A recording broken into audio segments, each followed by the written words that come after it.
Doctor Babasaheb 135వ జయంతి ఉత్సవ శుభాకాంక్షలు మీ అందరికి కూడా తెలియజేసుకుంటాను.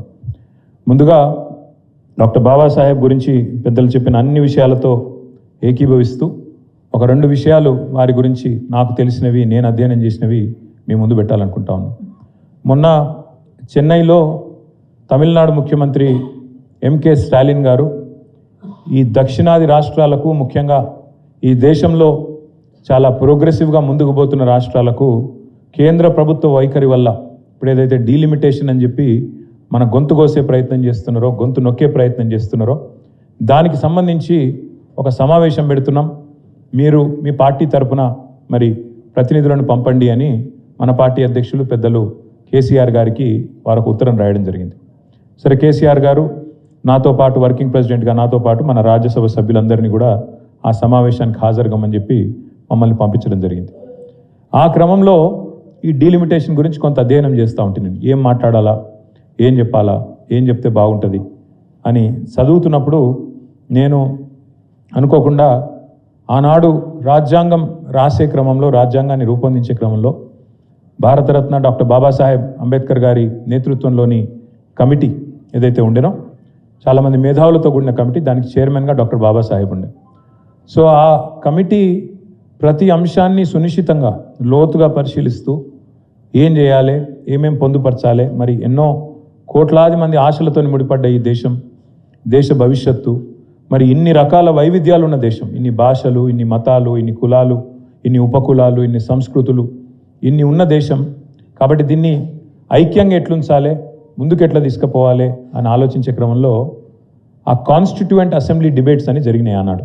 అంటే ఆ రోజు ప్రతిదాన్ని చాలా ప్రజాస్వామికంగా, ప్రజాస్వామ్య స్ఫూర్తితోని ఏ అంశమైనా లోతుగా చర్చించి ఫైనల్గా రాజ్యాంగంలో పొందుపరిచినారు. ఆ రాజ్యాంగంలో పొందుపరిచే క్రమంలో ఒక చర్చ జరుగుతుంది. కొత్త రాష్ట్రం భారతదేశంలో ఏర్పాటు కావాలి అంటే ఎట్లా జరగాలి, రాజ్యాంగం దానిలో ఏ రకంగా రాజ్యాంగం మనం దీన్ని అర్థం చేసుకోవాలని చెప్పి చర్చ జరుగుతుంది. చర్చ జరిగితే కొంతమంది అందులో సభ్యులు మాట్లాడుతూ ఏ రాష్ట్రం నుంచి అయితే వేరుపడదలుచుకున్నారో ఆ రాష్ట్రం యొక్క అనుమతి ఉంటేనే, ఆ రాష్ట్రం యొక్క శాసనసభ తీర్మానం చేస్తేనే వేరుపడాలే, లేకపోతే కుదరదు అని కొంతమంది వాళ్ళు ప్రపోజ్ చేస్తారు, ప్రతిపాదిస్తారు. దాని మీద చర్చ చాలా జరుగుతుంది, 2 రోజులు 3 రోజులు చర్చ జరుగుతుంది. ఆఖరికి చైర్మన్గా డాక్టర్ బాబాసాహెబ్ అంబేద్కర్ గారు ఒక మాట చెప్తారు. 2 అన్నదమ్ముళ్ళు ఉంటే చిన్నవాడు నాకు అన్యాయం జరుగుతుంది, నేను ఏరుపడతా అంటే పెద్దవాడి అనుమతి కావాలంటే కుదరది.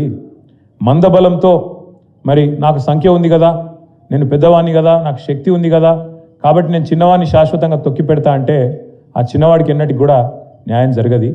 ఇదే సూత్రం కొత్త రాష్ట్రానికే కాదు, అల్పసంఖ్యాకులుగా ఉండే మైనారిటీలకు వర్తిస్తుంది, తక్కువ సంఖ్యలో ఉండే మరి ఇతర వర్గాలకు కూడా వర్తిస్తుంది. అదే మాదిరిగా అంటే దానికి ఒక అద్భుతమైన మాట వాడతారు వారు, టిరనీ ఆఫ్ మెజారిటీ. టిరనీ ఆఫ్ మెజారిటీ అంటే మందబలంతో అవతలవాడి గొంతు నొక్కేడు, అది ఉండకూడదు, ప్రజాస్వామ్యంలో అది కరెక్ట్ కాదు అని మాట్లాడి కొట్లాడి అందరిని ఒప్పించి మెప్పించి ఆర్టికల్ 3లో కొత్త రాష్ట్రాల ఏర్పాటుకు మరి ఆ ఉన్న రాష్ట్రం యొక్క అనుమతి అవసరం లేదు అని పెట్టి ఇవాళ మనం తెలంగాణలో మాట్లాడుతున్నామంటే దానికి కారకుడు ఒకే ఒక్కరు, పెద్దలు డాక్టర్ బాబాసాహెబ్ అంబేద్కర్. అంటే ఆయన ముందు చూపు గురించి చెప్పడానికి, అంటే ఆయన దశాబ్దాల తర్వాత వచ్చే పరిణామాలను కూడా ఊహించి ఎట్లా అర్థం చేసుకోవాలి భారత సమాజాన్ని ఆలోచించి తర్కంతో లాజికల్గా ఆయన తీసుకున్న ఆనాటి ఒక నిర్ణయం మనకు అల్టిమేట్గా రాష్ట్రం ఏర్పడడానికి దోహదపడ్డది. కానీ ఇవాళ 78 సంవత్సరాలు స్వాతంత్రం వచ్చిన తర్వాత, రాజ్యాంగం అమల్లోకి వచ్చిన తర్వాత దాదాపుగా మరి 73 సంవత్సరాలు. ఒకసారి మనం ఆలోచించాల్సిన అవసరం ఉంది.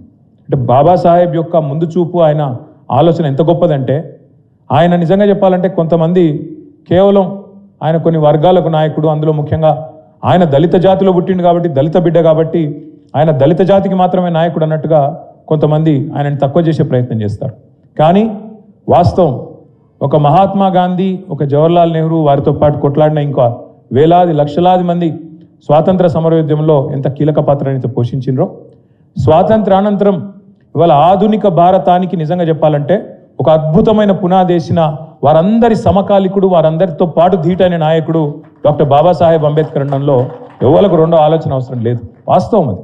అంత గొప్ప రాజ్యాంగాన్ని రాసింది వారు.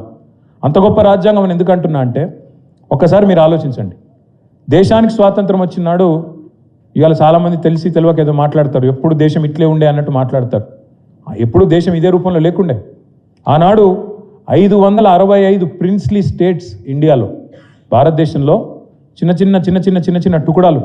ఇవాళ 28 రాష్ట్రాలు ఉన్నాయి. అయాల 565 చిన్న రాజులు, సామంత రాజులు, జమీందారులు, వాళ్ళ కింద ఇంకోడు 565 ప్రిన్స్లీ స్టేట్స్ అందరు వాటి. ఇది ఆనాటి పరిస్థితి. ఇక మీకు తెలుసు ఎన్ని భాషలు, ఎన్ని మతాలు, ఎన్ని కులాలు, ఎన్ని ఉపకులాలు, ఎన్ని సంస్కృతులు. నలుగురు కలిసి ఉండాలంటే చాలా కష్టం. నలుగురు మనుషులు కలిసి ఉండాలంటే ఏదో ఒకటి చూసుకుంటారు. వాని కులం నాదొకటి కాదనో, వాని మతం నాదొకటి కాదనో, వాని భాష నాదొకటి, ఏదో ఒకటి మొత్తానికి కలిసి ఉండు కష్టం. మరి అట్లాంటిది ఇన్ని వైవిధ్యాలు ఉన్న ఈ దేశాన్ని శాశ్వతంగా ఒక సుదీర్ఘకాలం ఉండాలి, కలిసి ఉండాలి అంటే ఏం చేయాలి?